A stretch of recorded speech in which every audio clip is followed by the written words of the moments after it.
नमस्कार, मी सुवर्णा जोशी।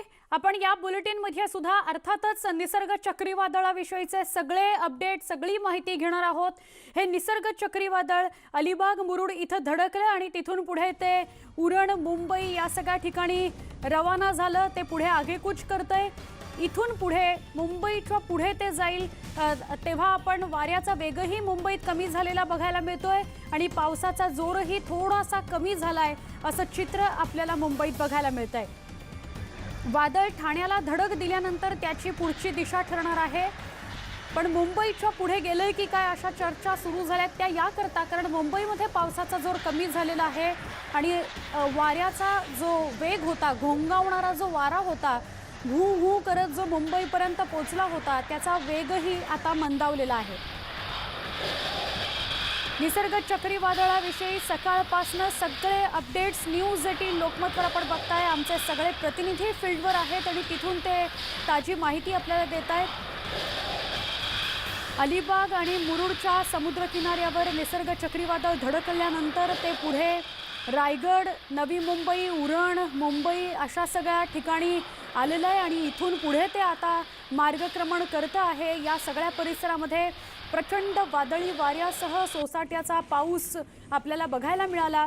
अनेक ठिकाणी झाडं उन्मळून पडल्याच्या घटना घडलेल्या आहेत। अनेक इमारतींच्या गच्चीवर जी प्लास्टिक बांधलेलं असतं किंवा जे पत्रे बांधलेले असतात ते सगळे उडून गेल्याचं चित्र बघायला मिळतंय।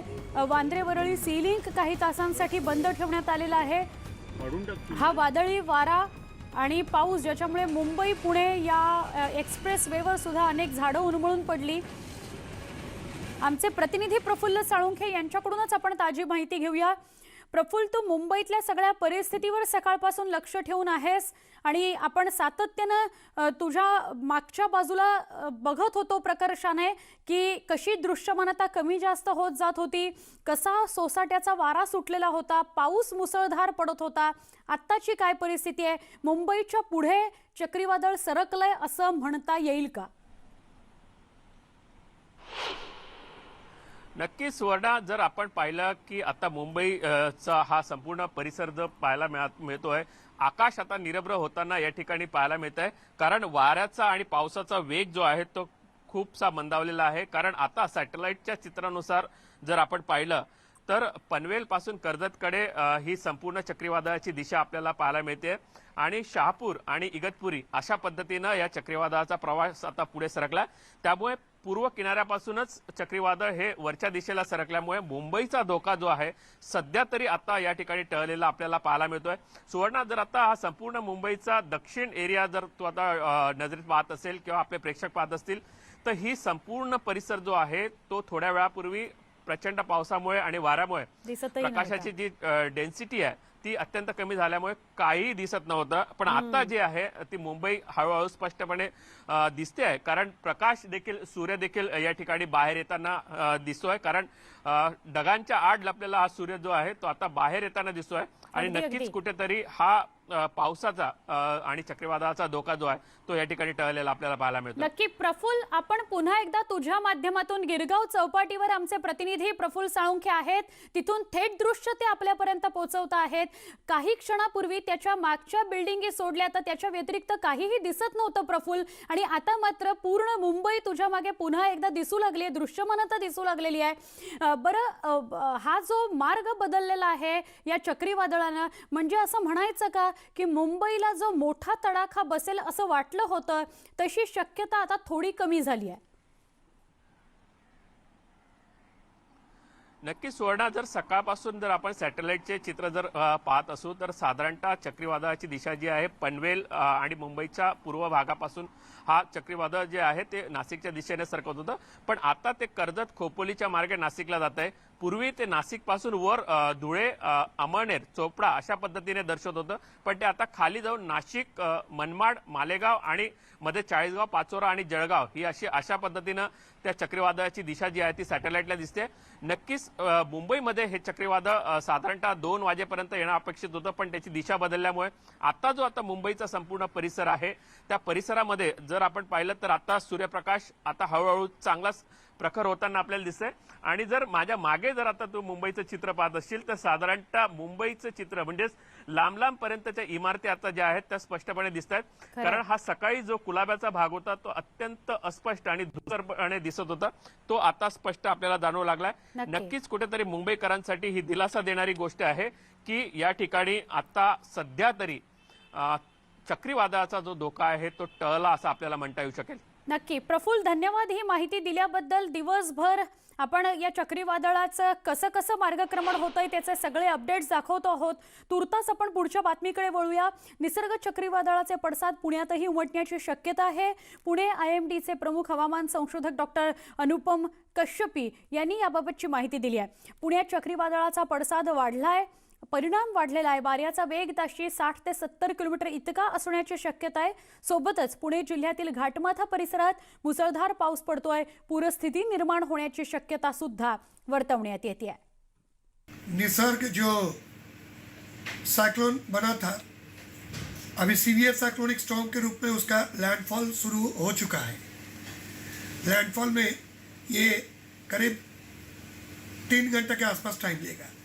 तो आपका 1 बजे के आसपास शुरू हुआ तो इन दैट केस 4 बजे तक रहेगा. लैंडफॉल के समय इसका विंड स्पीड था 110 किलोमीटर प्रति घंटा विद gusting wind speed something around 120 kilometre per hour. एवं ये लैंडफॉल होने के बाद एक्सपेक्टेड स्लोली इसका स्पीड कम हो जाएगा. इवन शाम को 5 साढ़े 5 बजे भी आपका जो ट्रैक फॉलो करके आगे जा रहा है वहाँ पे wind speed 80-90 kilometre, even gusting wind speed around 90-100 kilometre प्रति घंटा रहने का संभावना है. थेट जाऊया आपण सिंधुदुर्ग मालवणला, जिथे आमचे प्रतिनिधी दिनेश केळुसकर उपस्थित आहेत. त्यांच्याशी अधिक बोलूया. दिनेश, सगळा सिंधुदुर्ग रत्नागिरीचा जो सगळा समुद्र किनाऱ्याचा भाग आहे तिथे काय परिस्थिती सध्या आहे? खरं तर सकाळनंतर अलिबाग आणि या सगळ्या परिसरात ते वादळ धडकल्यानंतर पुढे आता त्याने मार्गक्रमण केलेलं आहे, पण या समुद्र किनाऱ्याच्या कोकण किनारपट्टीच्या टप्प्यावर काय चित्र आहे सध्याचं? सुवर्ण, सकाळी बऱ्यापैकी वारा आणि पाऊस झाला सिंधुदुर्गामध्ये, पण जसं जसं सकाळी 9 वाजल्यापासून हे वादळ पुढे पुढे सरकत गेलं तसं रत्नागिरीच्या गुहागर, दापोली आणि मंडणगड या 3 तालुक्यांना या वादळाने जबरदस्त तडाखा दिलेला आहे. गुहागरमध्ये अनेक घरांचं नुकसान झालेलं आहे, झाडं पडलेली आहेत. खरं तर दापोली आणि मंडणगड या 2 तालुक्यात सगळ्यात जास्त नुकसान या वादळाने केलेलं आहे. आणि पुढे इथून जाताना त्याने मुरुड आणि अलिबाग या किनारपट्टींवर पण हे वादळ धडकल्यानंतर इथे पण खूप मोठं नुकसान झालेलं आहे. अनेक घरांचे पत्रे छप्पर उडून गेलेले आहेत, झाडं पडलेली आहेत, घरांवर झाडं पडलेली आहेत, रस्त्यामध्ये झाडं कोसळून पडलेली आहेत. आणि या सगळं झाडं हटवण्यामध्ये प्रशासनाने सुरुवातीपासूनच सकाळपासूनच तत्परता दाखवलेली आहे. असं असलं तरी सुद्धा या वादळामुळे अनेक जो गावं आहेत, विशेषतः सागरी महामार्गावरची गावं आहेत, या गावांमधली आणि किनारपट्टीवरच्या गावांमधली वीज खबरदारी म्हणून प्रशासनाने बंद ठेवल्यामुळे अनेक अनर्थ टळलेले आहेत आणि जीवितहानी टाळण्यास मदत झालेली आहे. आता हे वादळ जसं आपल्या प्रतिनिधींनी आधी सांगितलं की कर्जत नंतर ते नाशिक आणि धुळे त्या ठिकाणी जाईल, म्हणजे उत्तर महाराष्ट्राकडून मध्य महाराष्ट्रात जसं पाऊस होण्याची शक्यता प्रशासनाने व्यक्त केलेली होती तशा प्रकारचा पाऊस तिथे आता होणार आहे. आणि मुंबई जर बचावली तर सगळ्यांनाच आनंद आहे. खरं तर मुंबई ते येऊ नये असं अनेकांना वाटत होतं, कारण खूप मोठा सामना मुंबईकरांना करावा लागणार होता कोरोनाच्या संकटाच्या बरोबरच या वादळाचा. आणि त्यामुळे हे वादळ आता पुढे पुढे जसं जसं सरकतंय तसं तसं त्याचा वाऱ्याचा वेग मात्र वाढतोय. त्यामुळे पाऊस अनेक ठिकाणी कोसळणार आहे. या वादळाचा परीघ जसा विस्तारत जाईल तशी तशी त्याची तीव्रता कमी होत जाईल असं प्रशासनाने सांगितलेलं आहे. पण आता तरी सिंधुदुर्गामध्ये परिस्थिती शांत आहे आणि रत्नागिरीमध्ये पण शांत आहे. खरं एकच फक्त मुद्दा इथे उपस्थित होतो की प्रशासन पूर्णपणे सज्ज होतं या सगळ्या परिस्थितीला सामोरं जाण्यासाठी आणि प्राथमिकता हीच होती की जीवितहानी होऊ नये. त्यामुळे त्यात प्रशासन यशस्वी झालंय असं म्हणावं लागेल. दिनेश, दुसरी गोष्ट, कमीत कमी वित्त हानी व्हावी याकडेही प्रशासनाचं लक्ष होतं, तर त्यातही आपण थोडेफार का होईना यशस्वी झालोय असं म्हणायचं का? अगदी बरोबर आहे. खरं तर ह्या हवामान विभागाचे अंदाज असतात. आधी आपण पाहिलं अनेक वेळा वादळांचे अंदाज चुकायचे, पण अलीकडे मग काही वर्षांपूर्वी किंवा काही महिन्यांपूर्वी आलेलं कॅर वादळ असेल किंवा आत्ताचं हे निसर्ग चक्रीवादळ असेल, Perfect. या चक्रीवादळाची दिशा कोणती असेल, मार्ग कोणता असेल असं हवामान विभागाने निश्चित केलं होतं आणि त्याप्रमाणे तसं ते घडत गेलेलं आहे. खरंय. जिथे जिथे कुठे कुठे हे वादळ धडकेल तिथे तिथे प्रशासनाने खबरदारी घेतलेली होती, वीज बंद केलेली होती अनेक ठिकाणी आणि कर्फ्यू लावलेला होता. त्यामुळे लोकांना घराबाहेर पडू नये असं आवाहनही करण्यात आलेलं होतं आणि त्यामुळे जीवितहानी तर टळलीच, परंतु वित्तहानी सुद्धा टाळण्यात प्रशासन यशस्वी झालेलं आहे आणि त्यामुळे नुकसान झालंय. नुकसान नाही असं नाही, नुकसान अनेक ठिकाणी झालेलं आहे, कारण हे शेवटी नैसर्गिक आपत्ती आहे. एवढं मोठं जर 120 किलोमीटरच्या वेगाने वारे घेऊन जाणारं चक्रीवादळ जर समुद्राच्या किनाऱ्यावरून जात असेल तर त्याने साहजिकच नुकसान होणार. अम्फान वादळाने काय केलं आपल्याला माहिती आहे अगदी, आणि अगदी. अशा परिस्थितीमध्ये या नुकसान कमीत कमी टाळावं, कमीत कमी व्हावं म्हणून प्रशासनाचे प्रयत्न कालपासून होते, 2 दिवसांपासून होते, आजही आहेत आणि ते उद्याही असणार आहेत. त्यामुळे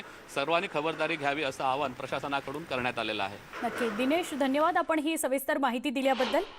आमचे प्रतिनिधी मालवणमधून आपल्याला माहिती देत होते. वित्तहानी काही प्रमाणात झालेलीच आहे, मात्र ती कमी होईल यासाठीच प्रयत्न यशस्वी झालेत असं म्हणावं लागेल आपल्याला आणि जीवितहानी आपण टाळू शकलेलो आहे हेही विशेष आहे. एक छोटासा ब्रेक घेऊया आणि अजून काही बातम्यांसाठी काही क्षणात भेटूया. पहा फक्त न्यूज 18 लोकमत.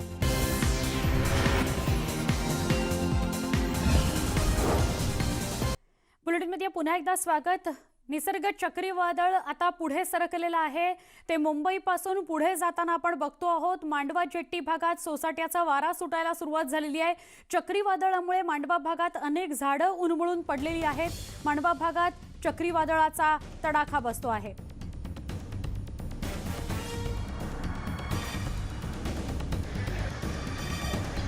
मांडवा भागात चक्रीवादळाचा तडाखा बसला, त्याची ही दृश्य आपण बघतोय. मांडवा जेट्टी भागात सोसाट्याचा वारा सुटलेला होता. बाईक्स उडून जातील अशी परिस्थिती होती. एखाद्या रस्त्यावर इतका सोसाट्याचा वारा आणि मुसळधार पाऊस, वाऱ्यासह बोचणारा असा हा पाऊस आपल्याला बघायला मिळतोय. मांडवा जेट्टी भागातली ही दृश्य काही वेळापूर्वीची. चक्रीवादळामुळे मांडवा भागात अनेक झाडं उन्मळून पडलेली आहेत. पत्रे काही घरांवरचे उडून गेले, कौलं काही घरांवरची उडून गेलेली आहेत. त्यानंतर रायगड, उरण, मुंबई या सगळ्या परिसरामध्ये पाऊस आणि वादळी वारा आपल्याला बघायला मिळाला. पण मुंबईला जितका मोठा तडाखा बसेल असं वाटलं होतं तसं न होता पुढे कर्जत, कसारा या सगळ्या भागाकडे हे वादळ निघालेलं आहे. हे निसर्ग चक्रीवादळ खूप मोठ्या प्रमाणात वादळी वारा आणि मुसळधार पाऊस घेऊन येत आहे. त्याचा फटका अनेक जिल्ह्यांना, शहरांना बसला आणि खास करून किनारपट्टीचा जो भाग आहे, समुद्राच्या जवळ राहणारी जी लोकं आहेत, ज्या इमारती आहेत, जी छोटी छोटी घरं आहेत, त्यांना याचा खूप मोठा फटका बसलाय. अनेक घरांवर कौलं, पत्रे असतात ते उडून गेलेले आहेत. काही ठिकाणी प्लास्टिक बांधलेलं असतं ते उडून गेलेलं आहे. वेगवेगळ्या महामार्गांवर मोठमोठी झाडं मुळासकट उन्मळून पडलेली आहेत. ज्वेनपीटीची ही दृश्य आहेत. ज्वेनपीटी भागात मुसळधार पाऊस सुरू आहे आणि एक झाड मुळासकट भर रस्त्यात उन्मळून पडलं तेव्हाची दृश्य सुद्धा आपण बघतोय. अक्षरशः असा थरार अनेक रस्त्यांवर, अनेक ठिकाणी आपल्याला बघायला मिळतोय. झाडं अक्षरशः पत्त्यासारखी कोसळून पडतायत, मुळासकट उन्मळून पडतायत. वादळी वाऱ्यामुळे आणि सोसाट्याचा घोंगावणारा असा वारा, ज्याच्यामुळे ही सगळी झाडं उन्मळून पडतायत. जेएनपीटी भागातली, मुंबईतली ही दृश्य.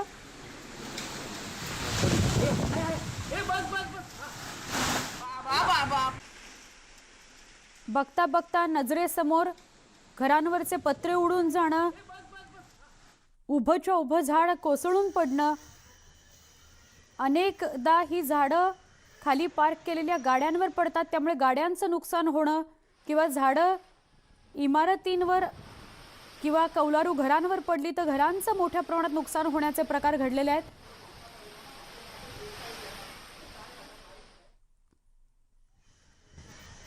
आता ही पुण्यातली दृश्य बघा। भर रस्त्यात पुण्यामध्ये अनेक झाडं कोसळून पडली आहेत, उन्मळून पडली आहेत। वादळी वाऱ्यासह पुण्यामध्ये पाऊस पडतोय, त्यामुळे पुण्यामध्ये सुद्धा अनेक रस्त्यांवर अशी झाडं पडली आहेत। 15 झाडं वेगवेगळ्या रस्त्यांवर पडली आहेत पुण्यामध्ये अशी माहिती मिळतेय। मोठीच्या मोठी झाडं उन्मळून पडली आहेत। खरं तर पावसाआधी झाडांच्या कापणीचं काम सुरू असतं, ते काम गेले काही दिवस वेगवेगळ्या शहरांमध्ये आपण बघतोच आहोत, पण तरीही वादळी वारा आणि मुसळधार पाऊस यामुळे अनेक झाडांचा टिकाव लागलेला नाही आणि 20-20 वर्ष 15-15 वर्ष जुनी झाडं ही मुळासकट उन्मळून पडलेली आहेत। 15 झाडं पुण्यामध्ये उन्मळून पडली आहेत, त्यातली काही दृश्य। शास्त्री रोड आहोत, आपण पाहू शकतो कालपासून पुण्यात सातत्याने झाडं पडण्याच्या घटना घडतात। आत्ताच हे अक्षरशः काही मिनिटापूर्वी हे झाड पडलं, कसं गाडीवर हे झाड पडल्यामुळे गाडी कशा पद्धतीने उचलली गेली, किती नुकसान झालं आपण पाहू शकतो। फक्त ह्या एकट्या शास्त्री रोडच नाही तर पुण्यात असे तब्बल 30 ते 35 ठिकाणी झाडं पडल्याच्या घटना घडलेल्या आहे। आणि फक्त पुणेच नाही, तिकडे पिंपरी चिंचवडमध्ये हायवेवर अनेक झाडं पडली, त्यामुळे वाहतुकीचा खोळंबा रस्त्यावर झाडं पडल्यामुळे ही सगळी पूर्ण वाहतूक ठप्प झालेली आहे। तर ठिकठिकाणी पुण्यात मी स्वारगेट असेल, हडपसर असेल, येरवडा असेल, तिकडं आणखी बाणेर असेल, शिवाजीनगर असेल, अशा सगळ्या भागांमध्ये झाडं पडल्याच्या सगळ्या घटना घडलेल्या आहेत आणि अनेक गाड्यांचं नुकसान झालं आहे। मी आत्तापर्यंत जर हिशोब केला साधारण 10 गाड्यांचं नुकसान झालेली माहिती अग्निशमन दलाला मिळालेली। काही रिक्षा तुटून पडल्यात झाडं पडल्यामुळे। ही एवढी महागडी गाडी अशा पद्धतीने नुकसान झालेलं आहे। अशा अनेक झाडं पडल्याच्या दुर्घटना घडलेल्या आहेत ठिकठिकाणी पुण्यामध्ये। आता हे सगळे झाडं काढण्याचं काम महापालिकेच्या अग्निशमन दलातर्फे सुरू आहे, तोपर्यंत पोलिसांना इथली सगळी वाहतूक पूर्णपणे डायव्हर्ट करावी लागते। थोडक्यात रात्रभरात अग्निशमन दलाचं काम प्रचंड वाढलेलं आहे आणि हवामान विभागाने सांगितलेलं आहे की पाऊस आणखीन वाढणार आहे चक्रीवादळाच्या प्रभावामुळे, त्यामुळे हे झाडं पडण्याच्या घटना आणखीन घडू शकतात। म्हणून पुणेकरांनी शक्यतो घराबाहेर पडू नये आणि रस्त्यावरनं शक्यतो जिथे झाडं असतील तिथून जाऊ नये, कधीही तुमच्या अंगावर झाड पडू शकतो, त्यामुळे सुरक्षित घरातच राहा। Video journalist Nikhil Karandikar, Chandrakant Bhunde, news 18 Lokmat, Pune.